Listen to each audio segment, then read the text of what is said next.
Hi, I'm Marissa Meyer, and I'm really excited today to be joined by the world-famous, incredibly talented, the one and only Lady Gaga.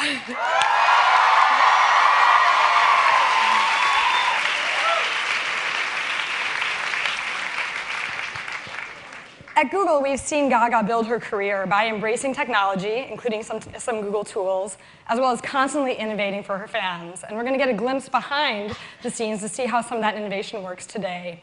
But first, I'd like to play a video to welcome Gaga to Google.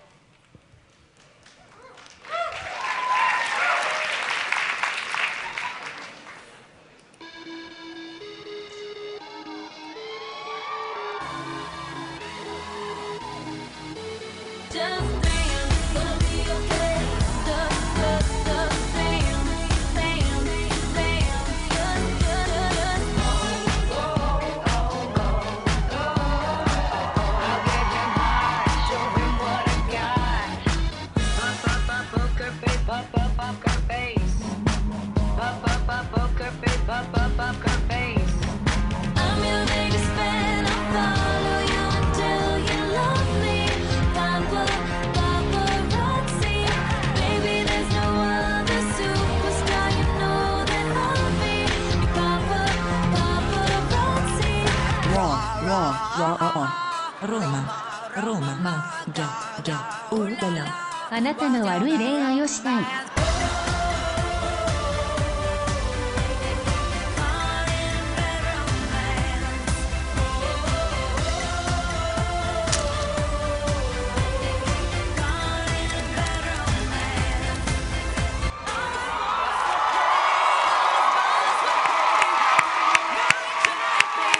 Please help me welcome Lady Gaga.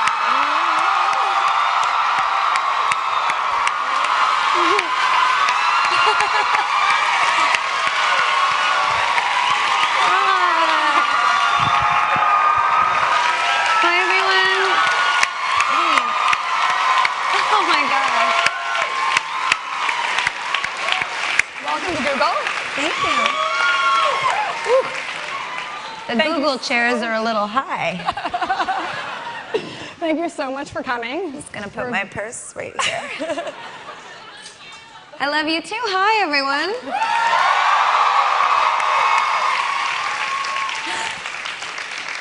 Did you just get out of jail?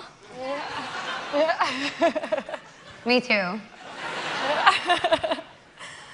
We are so excited to have you here. I'm so excited to be here. I just want to say before we even begin, thank you so much. This is such an honor. You know, when I was in high school, all my girlfriends wanted to get jobs here. And I wanted to be what they were searching for or putting on the, you know, the side column, what comes up first. I believe that's what my friend Mary Haley does here at Google. So just thank you so much for coming, and I really, I respect all of you so much. I know that there's some really amazing minds in this room and how competitive it is, so thank you. Thank you.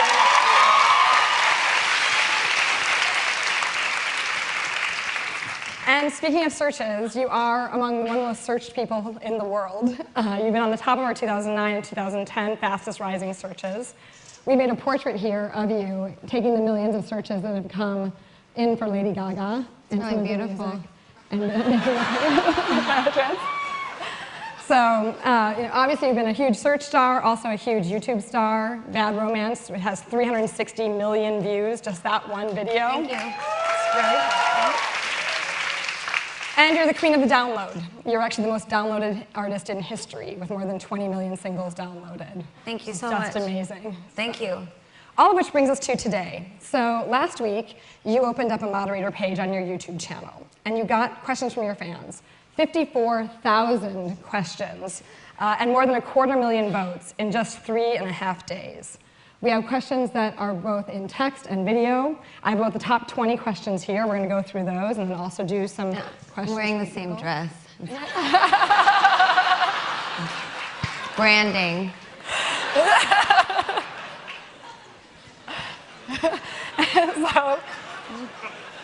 So the first question I'm going to ask came in video form, but it was also going to be my first question. It comes in from a user, A Certain Resonance, and we'll go ahead and roll that video question. Hi, Gaga. Well, my first question that I wanted to ask was, how are you? I remember in one of your interviews you said that that was a question that interviewers never really asked you and actually meant it. And so I wanted to ask you and actually mean it. So how are you?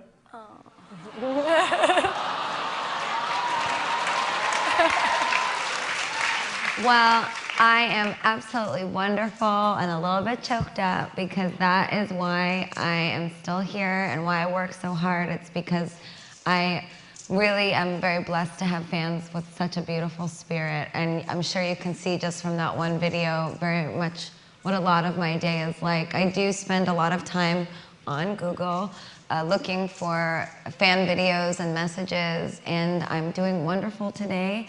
And I would say that the only reason I ever mentioned that people don't ask me how I am genuinely is because it took a lot of bravery to get to where we are today.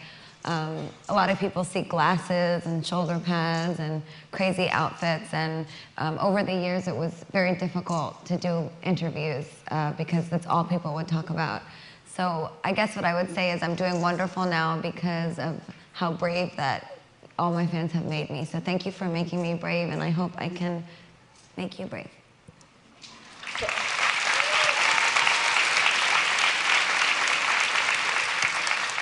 And you're also on tour, so you're performing tonight in Oakland. Yes. And we probably have a lot of people here who are going. And the next question is about your tour. So Gaga Fame 11 from the UK asks, do you have any funny stories to tell about things that have happened backstage at the Monster Ball?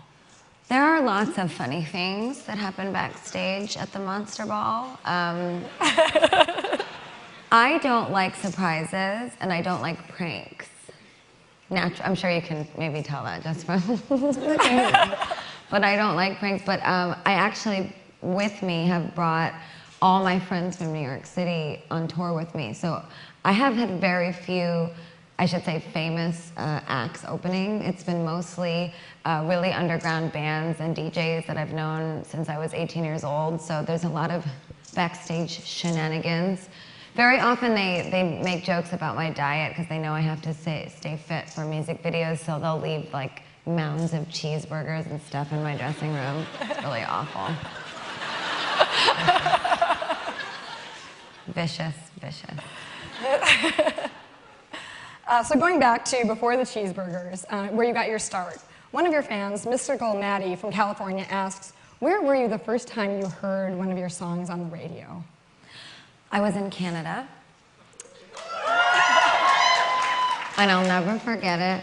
But it's a very different, and it's funny, it's almost more enjoyable now when I hear it for the first time on the radio, because at the time in Canada, many people don't know this about me because it seems as though when Just Dance hit #1, it was this big, massive, oh, she became a star overnight. But to tell you the truth, I had been working so hard, doing 3 shows a night, all day long, going to radio stations, doing phoners.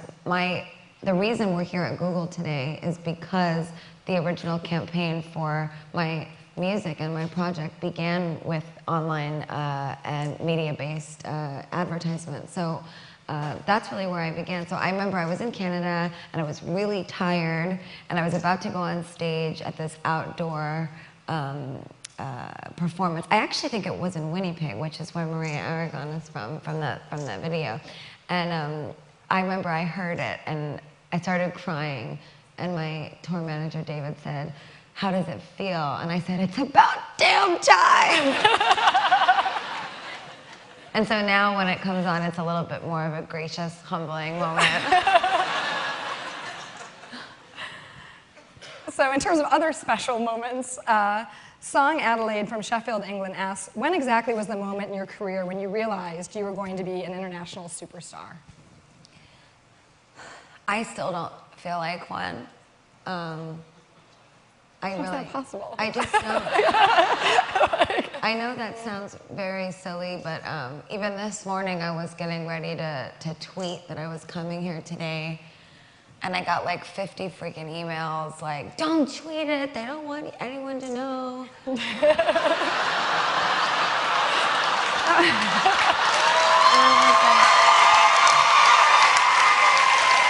That was for your security. Yeah, well, I guess they were worried for security, but I said, you know, I need to market my record. You know, people need to know where I'm gonna be, and so everyone was saying, well, they know you're gonna be there, just don't tell them when. And oh my gosh, my security is always, they want to shoot me because I will literally leave the house and go to the bodega down the street where I live in New York, and they're like, where are you? And because where I live, I have been hustling for so long that it's more just like, you're home, you know, like everybody's so cool. And I guess even though my first album was called The Fame, that was never the ultimate goal of any of this. It was always that I just really am genuinely a musician to my core.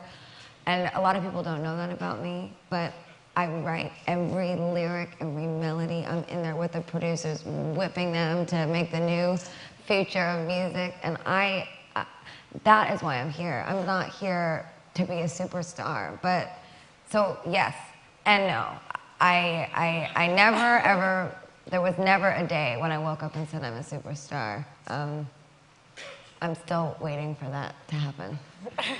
Fair enough. So, in terms of formative experiences, Hugs and Kisses XOXO94 from Pennsylvania asks... I love the internet.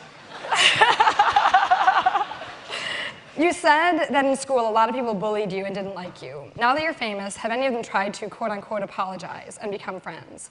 If so, what did you say to them? I wouldn't say apologize. There's been lots of concert ticket requests.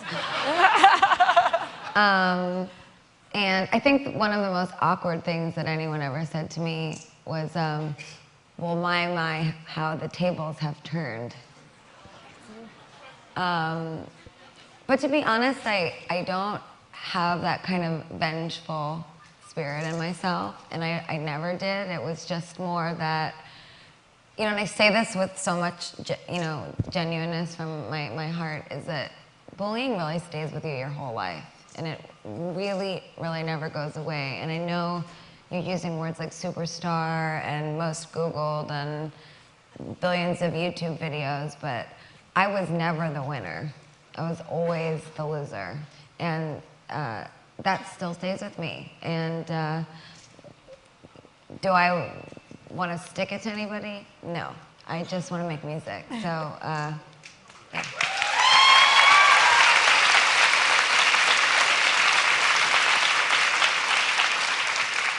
And well, I think bullying is a really big issue right now, especially because it's exacerbated by the technology.